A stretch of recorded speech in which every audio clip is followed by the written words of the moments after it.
Apps ni special dia tadi, mereka ada cakap kita boleh Superlux hari ini telah melancarkan sebuah model baharu elektrik dengan perincian ataupun konsep cafe racer iaitu Tromok MO5.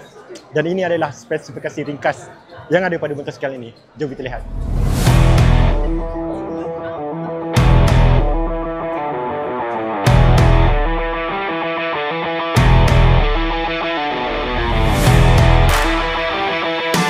Untuk jarak gerak, dia boleh pergi sehingga 100 km. Jadi 100 km jarak gerak dengan 70 km sejam kelajuan maksimum. So, tangki dia digantikan dengan bateri sebab ini adalah model elektrik dan bukannya petrol. Cara untuk buka tank untuk kita gantikan bateri, yang waktu pengecasan dia adalah sekitar 3 ke 4 jam, buka saja ini. Ada 4 cara untuk kita hidupkan motosikal ini. Pertama, menggunakan kunci tradisional. Kedua, smart key. Ketiga, NFC card. Dan keempat sekali, kita boleh hidupkan dengan apps.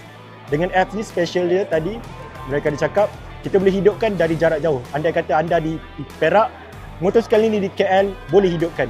Tak ada masalah. Sharing access untuk aplikasi ini.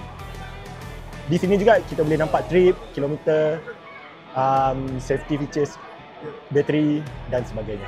Okay. Cara untuk hidupkan guna NFC card ni, anda hanya perlu tap saja di meter. Tengok, dah menyala. Ada 3 mode untuk motosikal MO5 ini. Yang pertama adalah D atau drive. Kedua, sport. Dan yang ketiga adalah eco. Jadi eco ni, kalau anda perasan, dia punya range akan jadi bertambah. Sebab eco adalah khas untuk kita jimatkan tenaga bateri itu.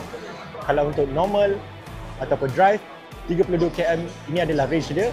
Sama seperti mode sport. Selain itu, di bahagian handle kita ada cruise control, kita ada sport, kita ada hazard light.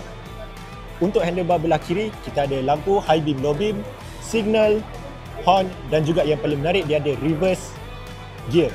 Jadi anda perlu tekan ini untuk anda reversekan motosikal ini. Mereka lampu belakang juga boleh dikatakan futuristik tapi tidak melebih-lebih. Dia cukup dengan satu strobe light di bahagian situ dengan seakan-akan floating tayar belakang. Untuk braking, dia menggunakan sistem CBS ataupun Combined Braking System.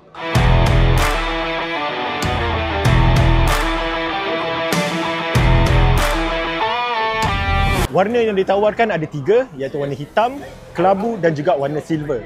Harga bermula untuk base price adalah RM7,888. Namun, khas untuk Malaysia Auto Show, harga mereka bagi rebate RM1,000 lebih dan boleh jadi sehingga RM4,488. Kalau nak tengok dengan lebih dekat lagi Tromok MO5 dan juga pelbagai lagi motor daripada Superlux, boleh datang ke booth diorang di Hall D Malaysia Auto Show 2025. Berlangsung daripada hari Jumaat 9 Mei sehingga 15 Mei, iaitu Khamis depan. Datang. Sebab kita akan cuti public holiday 3 hari.